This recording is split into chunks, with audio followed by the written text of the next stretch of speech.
Okay guys, hello. In today's video on Luca and Kelly food reviews, we are reviewing Pop Lollies.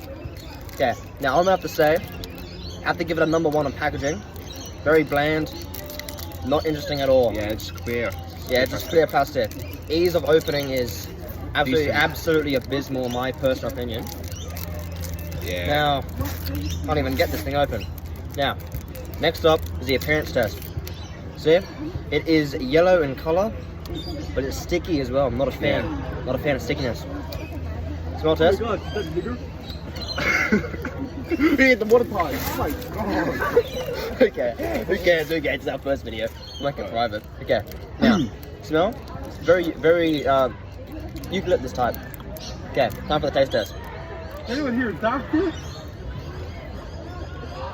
Yeah, you're right, bad. That's To like be honest, taste, it's alright. I wouldn't have this every day, but I like eucalyptus. You know, it's okay, guys.